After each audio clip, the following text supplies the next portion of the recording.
know it's been a slow start to boxing, but we about to heat it up for the day real quick. We back. It's the Boxing Clinic and more. Y'all know what it is. Don't forget to go ahead and subscribe. Hit the bell icon so you know we upload and go live. We got a live video coming sometime this afternoon or maybe at night. We're going to talk some boxing and make some more news break. And don't forget the links in the description. If you want to donate, PayPal. Then we on Facebook, Instagram, and Twitter. If you don't feel like donating, just share the video. That's better than a donation damn near most of the time anyway. But shout out to everybody that do donate. I definitely appreciate it. But we back. It's one time for the one time talking about Terence Crawford, Errol Spence.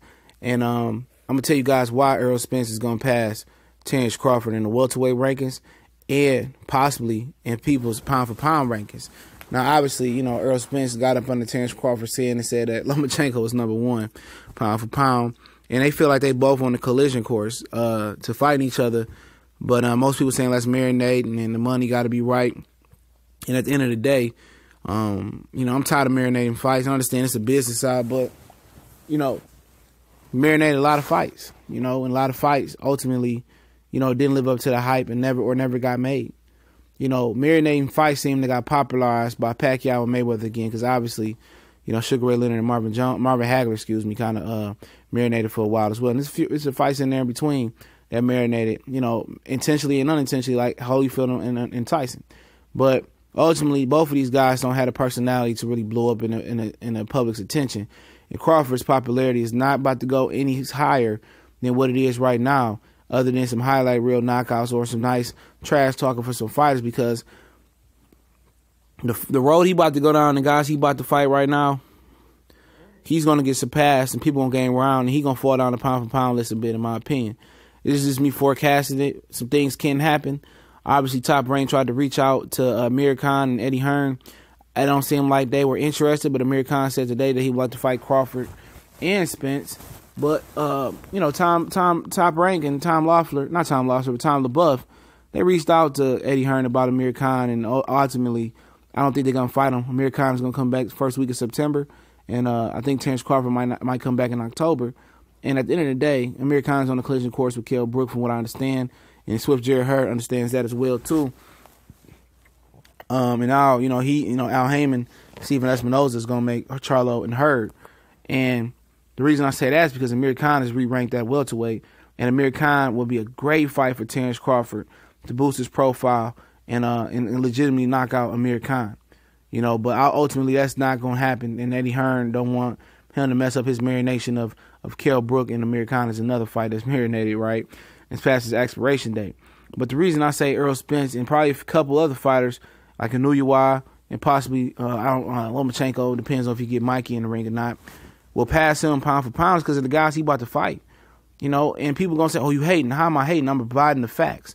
Obviously, Top Rank did try to reach outside their network and get Amir Khan. That's totally understandable. I like the choice. I like the proactiveness. But ultimately, that's not going to happen. He's going to probably fight Jose Benavidez. Jose Benavidez has not fought a soul. People say he looked good and this and that. Who has he fought? Has he fought anybody that other than Frank Rojas? I don't know how I got ranked at number 5 or 6 at the WBA. Did he fight anybody that anybody know that Jose Ramirez is the real deal? I look at his resume, I don't recognize anybody. Understand he's a 6'2" welterweight. Hand clap, he got shot. He came back from that. His brother is one of the best fighters in the world, and David Benavidez. But at the end of the day, what does that do to raise your profile for the pound-for-pound list? You fighting a guy who's only ranked us out of the top 15 of the WBA. You know, he's probably going to be moved up to 5. But what's that do? I mean, how does that raise your profile? It's not Lamar Peterson. It's not a Kell Brook. It's not a Danny Garcia. It's not a Sean Porter. It's not even a Jamal James. It's not even a Ugis. It's not even a Rashidi Ellis. You know, Jose Benavidez is only known for, you know, being David Benavidez's big little brother and getting into it with Terence Crawford at his weigh-in. Other than that, Jose Benavidez, his profile ain't shit. He ain't fought nobody. He don't bring shit to the table but another opponent for Crawford. Carlos Adames, a guy that's I don't even think he can make 147, but he's squeezing down to there. Nobody even heard of Carlos Adames. He's going to be fighting him. You know, then the other guy, the other Ukrainian guy that English Klimovs have, with the funny last name, who's ranked number 2 or 3 at the WBO. How does these guys raise your profile? Top Rank has not showed the ability to work with other promoters and make it happen. I mean, obviously, Broner and Vargas is going to fight in a rematch. You know, Do you think Adrian Broner, if he beats Vargas, really wants to fight Terence Crawford? If Vargas beat Broner, do you think he really wants to fight Terence Crawford? Possibly. Jesse Vargas ain't no hoe. You know, but will Top Rank want to work with Jesse Vargas once again after he left and they had a little silent, nasty split that nobody talked about? They had a nasty split. That's what Vargas wasn't fighting. They was going to give Vargas the Jeff Horn fight instead of Gary Cochran, but they wanted Vargas to sign an extension doing what they did. Vargas is another guy that got out of Top Rank and just so happened to have the help of Al Heyman to go over to Al Heyman, right? He went back to Al. Okay, so who is this guy fighting? Rashidi Ellis is with Golden Boy. That's a high-risk, low-reward fight. Jamal James was his 6'1", 6'2" welterweight. I don't think he's going to do it. A couple more profile wins. He's not going to fight Danny. Danny don't want to fight him. Sean Porter been talking about, obviously, Danny and the Sean Porter winner is going to fight Errol Spence. We're going to get to that in a second. So, I mean, to remain pound-for-pound king, and I understand people say, oh, yeah, he's still undefeated, but who are you beating? These are not fights that's going to raise your profile to make a pay-per-view fight with Errol Spence. The fights that make pay-per-view fights are the Errol Spence's fight, are fighting Keith Thurman, is fighting Danny Sean Porter. It's fighting each other, and then, you know, if they can mix it up and fight those guys in some type of a pyramid form or kind of split them up and fight some high-profile guys, then again, that still might not make you a pay-per-view fight. And why I'm saying pay-per-view is because that's what everybody's saying. They go, let it marinate. You can let this shit marinate for 5 years, man. This probably won't be a top-flight pay-per-view fight. They don't have the personalities. They don't have the bodies on their resume. And Terence Crawford, this is as good as it's going to get for right now for him. Adamas, the Ingus Clean, I don't know the guys now, I can't pronounce it. The other guy that beat David Alvarez, Jose Benavidez. Those are not lighting the world on fire. Inuiwa wins that World Box Super Series tournament and moves up and whoops some more ass. I mean, shit, you could say he had a better resume than Crawford at that point, and he done more.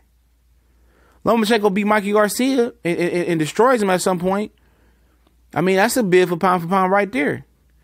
And what's going to happen with Errol Spence is he's going to be delivered Danny Garcia Sean Porter winner if he beats Carlos Ocampo this weekend. If you didn't check out the breakdown prediction video, go check it out. I'll put the link in the description if I remember.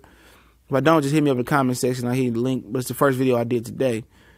You know, he's going to get the Danny and Sean Porter winner. Let's say, I'm not saying he's for sure going to win those fights, but he wins it.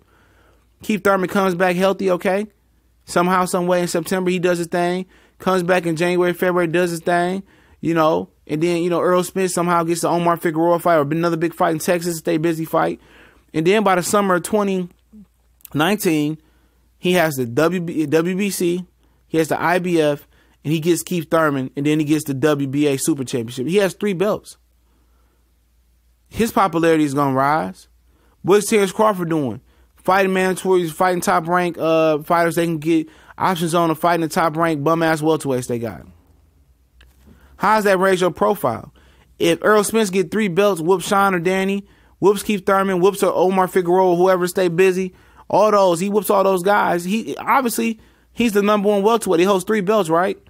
And obviously, he would surpass Terence Crawford in the pound-for-pound list. 3 belts. You know what I'm saying? And at that point, with Terence Crawford profile being higher, no self-promotion, he not fighting nobody of nature, but he's fighting on ESPN, so that will rise no matter who he fight. If they keep him fighting on the ESPN app, ESPN Plus app, I think that kind of hinder him a little bit. But it's a good app. But obviously, if that's the plan, I believe that's the plan Stephen Espinoza, Al Heyman, Showtime have in place for Errol Spence. They going to get him them 3 belts if he can continue to win. And his stock going to rise by fighting Keith Thurman if he comes back. I know that's a big if, but that's the plan. Keith Thurman is no longer the PBC welterweight darling. They're going to feed him, he knows it, to Errol Spence. If Errol Spence get past Danny and Sean, he's going to have 3 belts. He's going to be the A-side. So being the A-side, you think Errol Spence really going to walk over to ESPN and Top Rank and go fight Terence Crawford at that point? It's going to be like, you got to come over here, cuz. You got the little WBO belt, and here's a little nugget. The WBO belt has never been part of an undisputed welterweight champion. Never. Honeygon, Donald Curry, Zab Judah, was it Corey Spinks, I believe? Never the WBO. The WBO a few years ago just became a mandatory belt. Just became Mando to be undisputed. That's what people don't understand. And people say, well, you shouldn't have a WBO belt. Because it ain't, the WBO belt are shit, man. WBO belt allows top-ranked fighters to become champions and not being able to unify and fight other fighters and from other promotional companies. It's a hindrance. It hinders the other promotional companies, and it's a hinder on the top-ranked fighters. It gives them the ability to say, oh, it's a championship fight, but you're not fighting nobody but top-ranked fighters that they can get option on, and top-ranked bum-ass welterweights like they got here with Jose Benavidez.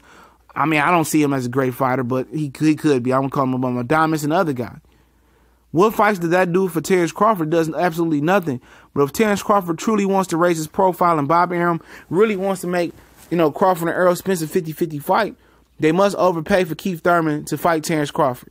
They must woo Keith Thurman over to ESPN after he get healthy and get the WBA belt in Terence Crawford's hand. That's an imperative.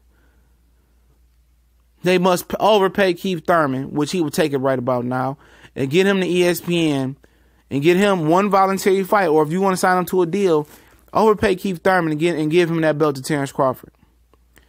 But if they don't do that, if the one belt they can get in the WBA super belt that Thurman holds, they can't get that belt, Errol Spence might say, you know what, man?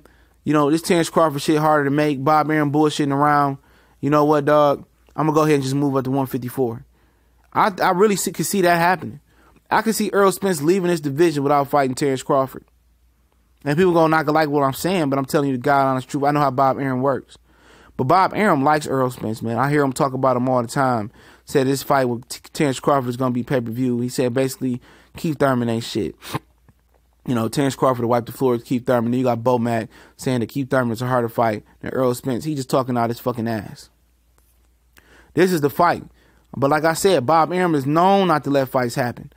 I see somebody post about Yuriorkis Gamboa versus Juan Lopez. That was a fight, at its pinnacle or before its pinnacle, people wanted to see. It didn't happen. Bob Arum promoted both of them. Bob Arum has a track record lately of not letting big fights happen on his stable and with other stables. And let's not say PBC basically had to force Sean and Danny Garcia to fight Errol Spence. So they ain't been squeaky clean as well, too. But Errol Spence got the inside track to hawk Terence Crawford down for the pound-for-pound list. And if he holds those 3 belts and shit goes to plan, only thing that can really hold it up is Keith Thurman or Danny and Sean dropping the belt. He's going to surpass and hawk Terence Crawford for pound number 1. We got a long way to go. There's no guarantee that Errol Spence is going to win those fights, but we just talking about laying the blueprint. Terence is going to be beating who?